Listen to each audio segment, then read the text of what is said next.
Ketika dunia mengalami Great Depression di tahun 1930-an, ini semua diawali oleh hal yang sangat sederhana, yaitu jumlah uang beredar lebih banyak dari sektor produksi penghasil barang. Mismatch antara sektor produksi dengan sektor uang beredar menjadikan inflasi. Ketika inflasi out of hand, tidak ketanganan, menjadi depresi ekonomi terjadi karena sektor produksinya turun jauh yang juga mengakibatkan sektor demand atau pembeli hasil produksi menurun. Ini menjadi arus ekonomi berputar ke bawah atau dikenal dengan istilah vicious circle. Semua gelombang memutar, menarik ke bawah terjadi secara ekonomi. Ekonomi melambat dan menjadi kaku terdiam. Puncaknya di tahun 1930-an tersebut adalah Great Depression terjadi.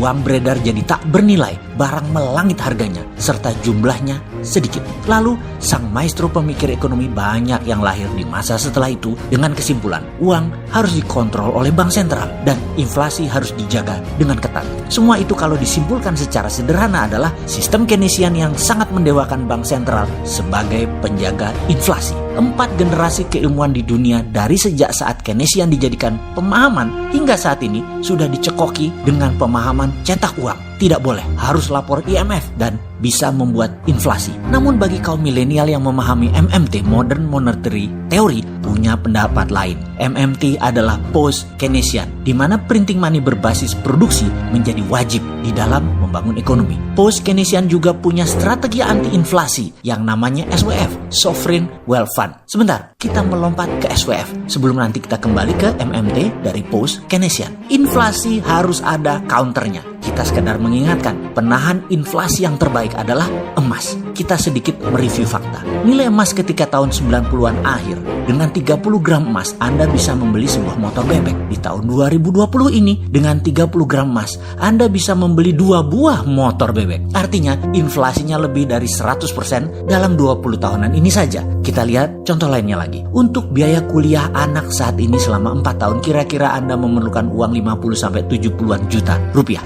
Termasuk biaya kos, biaya makan, pulsa, transportasi, dan biaya lainnya. Kira-kira senilai 70 gram emas. 5 tahun lagi, berapa biaya kuliah 4 tahun seorang anak? Sama, 70 gram emas. 10 tahun lagi, berapa biaya kuliah 4 tahun? Sama, 70 gram emas. 20 tahun lagi, berapa biaya kuliah anak Anda? Jawabannya sama, 70 gram emas. Gramasi emasnya sama. Nilainya mungkin 5 tahun lagi 100 juta itu nilainya untuk biaya kuliah 4 tahun. 10 tahun lagi biayanya bisa 140 juta selama 4 tahun. Dan 20 tahun lagi mungkin sudah 250 juta biaya 4 tahun kuliahnya. Itulah hantu inflasi. Karena itu, Dinaran.id hadir untuk Anda. Bersama Dinaran, rupiah Anda back by gold. Rupiah Anda di backup dengan emas. Setiap naik turunnya nilai emas, rupiah Anda bergerak. Namun, gramasi beratnya emas tetap.